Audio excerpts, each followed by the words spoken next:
شروعات اس پاک پروردگار کے نام سے جو انسان کے اندر امید پیدا کرتا ہے۔ دوستو، اکثر لوگ مراقبہ کے بارے میں پوچھتے ہیں، یہ مراقبہ کیا ہے؟ میڈیٹیشن کیا ہے؟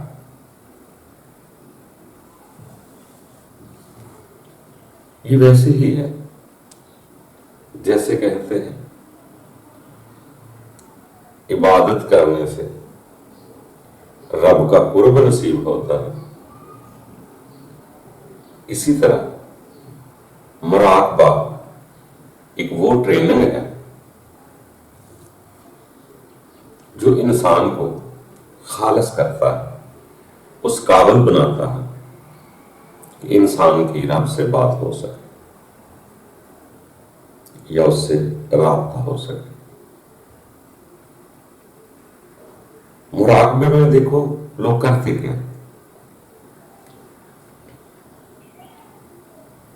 مراقبہ ایک ایسی شے ہے جو انسان کو یکسو کرتا ہے۔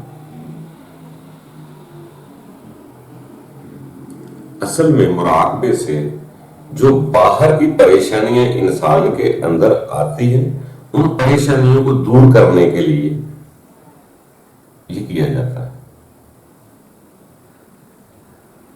انسان کے اندر امن پیدا ہوتا ہے جیسے وہ مراقبہ کرتا ہے۔ ہم جو کچھ بھی پریشان ہوتے ہیں یا پریشانیاں لیتے ہیں تو باہر کی چیزوں سے لیتے ہیں، تو ہمارے اندر وہ گڑبڑ پیدا ہوتی ہے۔ وہ ان پریشانیوں سے بچنے کے لیے، اپنی پریشانیاں دور کرنے کے لیے، خود امن میں آنے کے لیے، ایمان کو بلند کرنے کے لیے رب کی طرف نگاہ جانے کا طریقہ۔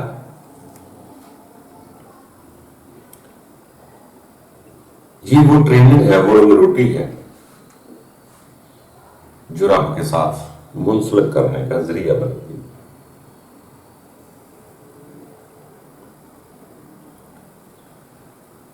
بس ایک بار ہو جائے،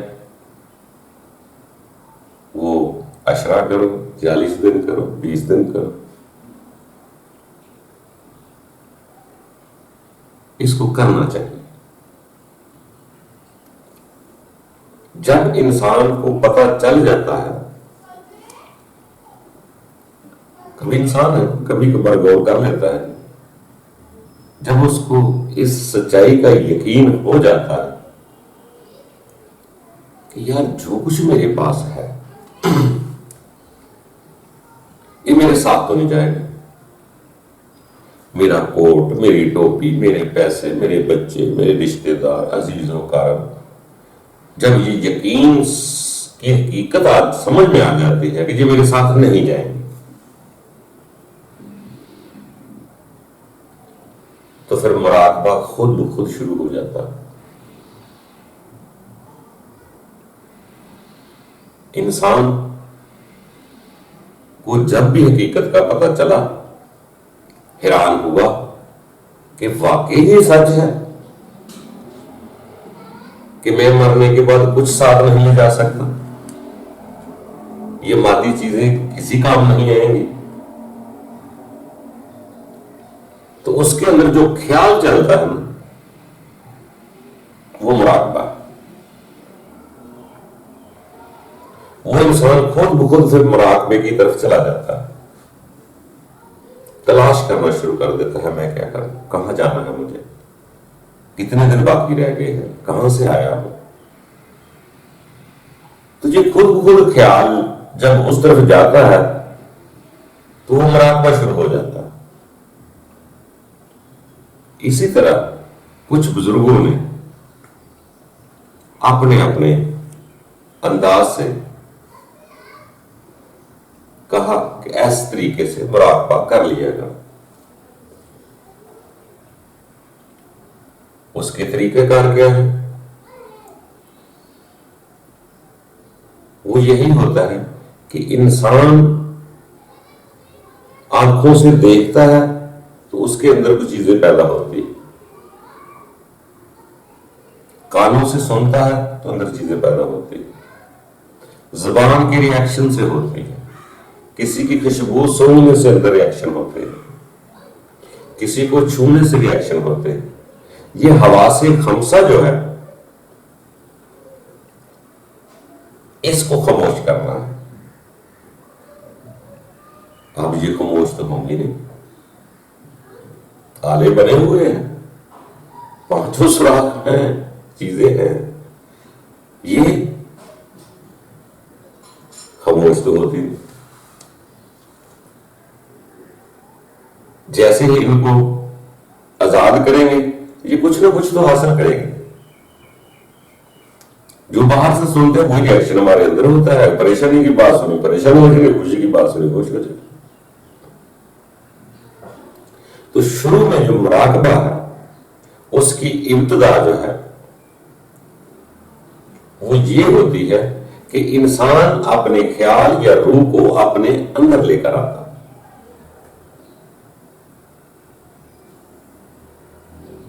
اپنے سکون کے لیے کوئی تنہائی جگہ لے لے۔ ہر آدمی کے اپنے حالات ہیں، وقت کے لحاظ سے تنہا ہو کے ذرا غور کرے، تدبر کرے اپنے آپ پر۔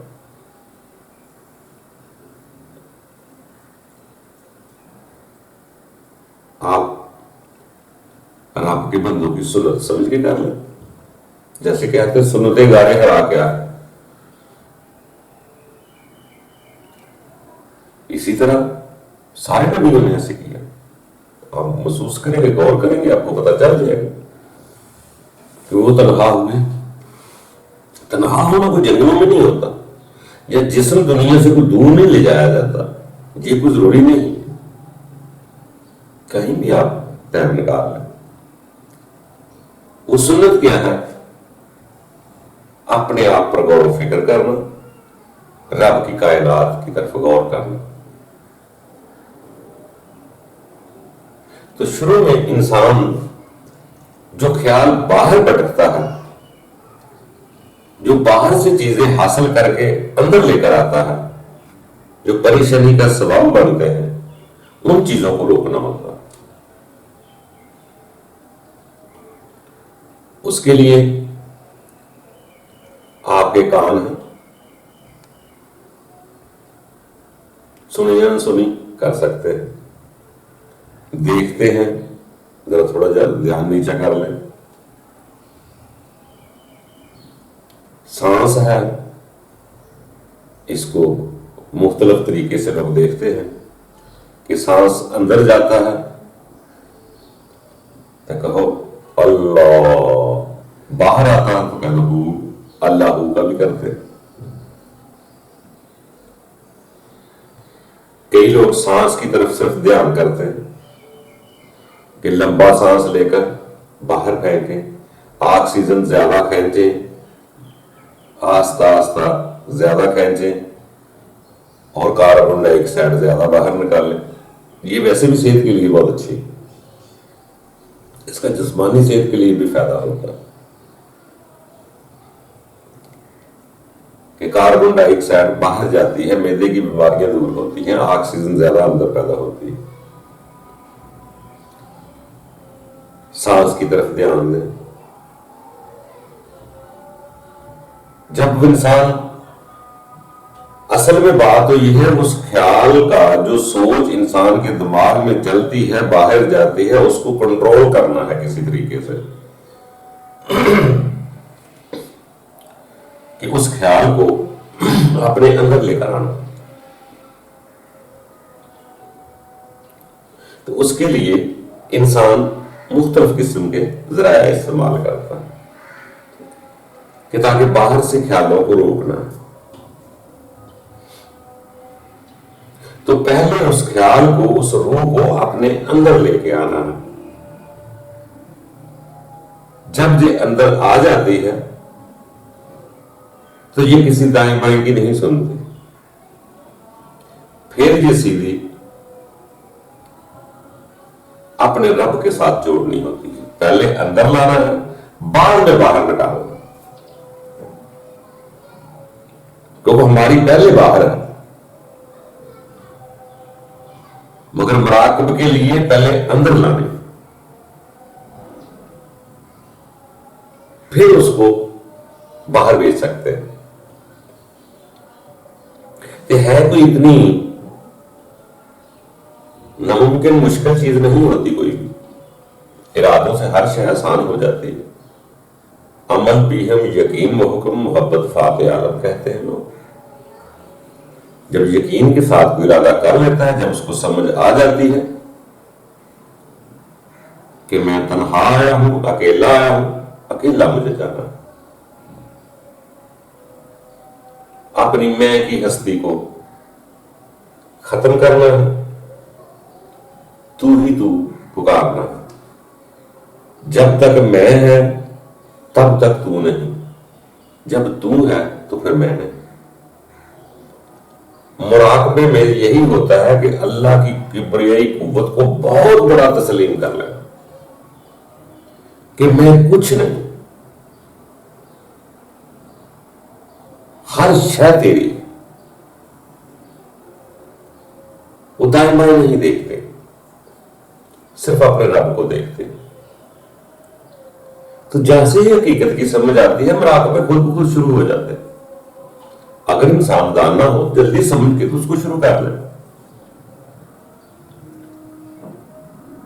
نیت صاف ہونی چاہیے کہ مجھے رب کو پانا ہے، طریقہ کوئی بھی اپنا، کسی بھی طریقے سے، کسی بھی جگہ ہو، کوئی بھی جگہ ہو، صرف نیت ہونی چاہیے کہ میں یار رہنا تو نہیں اس دنیا میں، مجھے اپنے رب کے پاس جانا ہے ایک دن۔ تو جانے کا خوف جو ہے وہ مٹ جائے کسی بھی طرح سے، یہ پریشانی ہے، پریشانیاں میری دور ہو جائیں، میں رب تعالیٰ کے قریب ہو سکوں، یعنی کہ میرا دل چاہے کہ میں رب کے پاس جانا چاہتا۔ مجبوری میں تو سبھی جاتے ہیں، دل ہر کسی کا نہیں کرتا۔ ایسا کرنے سے انسان کی ایک آمد و رفت شروع ہو جاتی ہے، اس کو رب کے ساتھ حب پیدا ہو جاتی ہے۔ بس اس حب کو پیدا کرنے کے لیے جب ان کی قدرت کی چیزیں انسان پر کچھ نمایاں ہوتی ہیں، محسوس کرتا ہے کہ رب بہت ہمدرد ہے، بہت رحیم ہے، بہت کریم ہے، مجھے اس نے افسوں پہ کار پیدا نہیں کیا، میرا کو آنے کا مقصد ہے۔ جب اس کو یہ مقصد ملتے ہیں، سمجھ آتی ہے، تو مراقبہ کی پرواز بہت بلند ہو جاتی ہے۔ اصل مراقبہ جب ہم کہتے ہیں تو ایسا لگتا ہے یہ کسی علیحدہ کسی مشن یا مذہب کی کوئی ٹریننگ ہے، ایسا کچھ نہیں۔ مراقبہ ایک ٹریننگ ہے، ایک ریاضل ہے۔ تازہ تو آپ کر سکتے ہیں، باقی یہ ضرورت نہیں رہتی جب ایک بار انسان کچھ چیزیں نظر آ جاتی ہیں، محسوس کر لیتا ہے، تو پھر وہ ہر جگہ سمجھو ہر وقت مراقبے میں ہی رہتا ہے، کہہ سکتے ہیں۔ جب سنتا ہی نہیں ہے کسی کی تو اس کا حاصل وصول تو وہ ہو گیا۔ تو اسی طرح قدرت کی ذات نے نظام بنائے ہوئے ہیں، کوشش کرتے رہے، نیت صاف ہے، طریقے طرز کی کوئی بات نہیں ایسی، نہ کسی اسپیشل لباس کی ضرورت ہے کہ پیلا ہو یا سفید۔ یہ تو ہمارے کچھ عام لوگوں نے بنائے ہوئے ہیں۔ رب سے رابطہ کرنا تو یہ سب رنگ اس کے، بلکہ اپنا تو رب کا یہ والا رنگ تو کوئی نہیں۔ ویسے وہ کہتا ہے صفت اللہ کہ میرے رنگ میں رنگے جاؤ، وہی رنگ اچھا ہے۔ تو اس کا رنگ کیا ہے، یہی تو دیکھنا ہے۔ جو وہ چاہتا ہے وہ کرو، جس کو اسے منع کرتا ہوں پھر رک جاؤ۔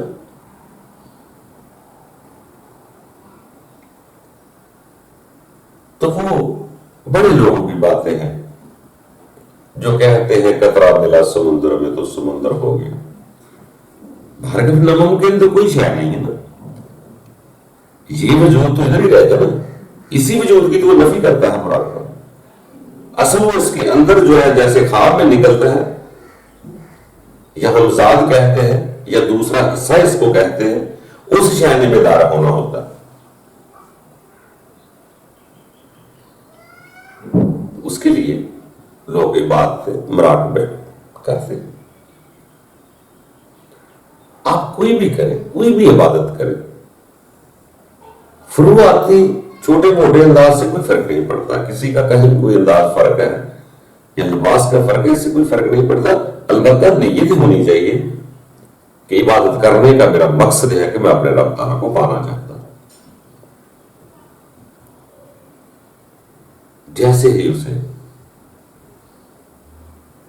سکون ملتا ہے، دل کو سکون ملتا ہے، اس لیے کہ وہ باہر کی چیزیں اس پر زیادہ اثر انداز نہیں ہوتی، اسے ٹرین کر لے۔ اب جو ہوگا وہ دیکھا جائے۔ وہ لوگ اسی دنیا میں مست مست سرور سے ہوتے ہیں، اس کو اس ظاہر کی فکر نہیں، نہ اپنا ظاہر دکھانے کی فکر ہوتی۔ وہ جو کرتے ہیں اپنی ذات کے لیے یا اپنے رب کے لیے کرتے ہیں، دوسروں کی باتوں کی فکر نہیں کرتے، وہ کسی سے نفرت نہیں کرتے۔ ان کے لیے زمین و آسمان کے درمیان ہر شے اس کو رب کی نظر آتی ہے۔ کوئی برا بھی ہے تو اس سے نفرت نہیں کرتے، اس کو پتا ہے کہ برا بھی کچھ سکھا کے جاتا ہے۔ اگر کوئی محبت والا ملے گا، اچھا ملے گا تو آپ کو سکون دے گا، نفرت والا ملے گا وہ بھی کچھ سکھا کے جائے گا۔ وہ یہ سمجھتے ہیں شر رہی و خیر رہی من اللہ تعالیٰ، سب قدرت کا نظام چل رہا ہے، وہ اپنی زندگی پر فکر کرتے ہیں کہ رب تعالیٰ بس مجھے مل جائے۔ جیسے فرمان ہے مومن اپنی اپنی فکر کا۔ جب انسان اس ایمان کے درجے پر پہنچتا ہے تو پھر وہ کسی سے بھی نفرت نہیں کرتا، وہ ہر کسی سے رب کی مخلوق سمجھ کے دیکھے گا، اسی انداز سے اس کو چاہے گا، اسی طرح سے پیار کرے گا۔ اس میں اپنے پرائے کی نہیں، دشمن کے لیے بھی پیار آ جاتا ہے اسے۔ جس نے درد دیا ہوتا ہے اس سے بھی پیار ہو سکتا ہے۔ وہ اپنی ذات کی وجہ سے کسی سے نفرت نہیں کرتا۔ اگر کسی کی نفرت سے رب یاد آ جاتا ہے وہ اس کے لیے بھی دعائیں دے دیتا۔ تو دوستو، ہر انسان ایک معیار پر نہیں، سبھی آگے پیچھے رب کو پکار رہے ہیں، آپ بھی پکاریں۔ کسی سے نفرت کیوں کرنا؟ اگر کوئی غلط ہے تو اس کو جہنم میں جانے دیں، پھر آپ کو پریشان ہو رہے ہیں۔ اگر آپ کو اس کا طریقہ پسند نہیں آ رہا تو اس کو جہنم میں جانے دیں، آپ کا دشمن بھی نظر آ رہا۔ مگر نہیں، کچھ لوگوں کے اندر عادت ہوتی ہے وہ دخل اندازی کرنا ضرور چاہتے ہیں، مگر جو رب کے بندے ہوتے ہیں ان کے اندر پریم ہوتا ہے، وہ اسی لیے یہ کرتے ہیں، عبادت کرتے ہیں کہ رب کا کسی طرح قرب نصیب ہو جائے، رب سے محبت ہو جائے، میرا یہاں سے جانے کو جی چاہنے لگے۔ اسی لیے وہ کسی سے بھی نفرت نہیں کرتے۔ اسی محبت کی ابتدا کا نام مراقبہ، عبادت ہے۔ باقی دوستو، پسند اپنی اپنی، جو دل میں آتا ہے وہ کرو، کوئی کیا کر رہا ہے وہ جانے دو، اس کا رب جانے۔ ہم سے ہماری پوچھ گچھ ہوگی، کسی اور کی نہیں ہوگی۔ ممکن ہے جس کو میں غلط سمجھتا ہوں وہ درست ہو، جس کو میں درست سمجھتا ہوں وہی غلط ہو۔ اسی طرح اللہ تعالیٰ کا ایک فرمان ہے کہ جس کو تم اچھا سمجھتے ہو سکتا تمہارے لیے برا ہو، اور جس کو تم برا سمجھتے ہو سکتا تمہارے لیے اچھا ہو۔ اپنی سوچ کو اچھا رکھو، کوئی برا ہے تو وہ جانے، اس کا رب جانے۔ اگر برا بھی لگتا ہے اس کے لیے آپ اچھے ہیں تو دعا کر دو کہ رب تعالیٰ اس پہ رحم کر دیں. تو اسی طرح دوستو اپنے اندر محبت پیدا کرو، آگے بڑھتے رہو. اللہ تعالیٰ ہم سب پر آسانیاں پیدا کرے.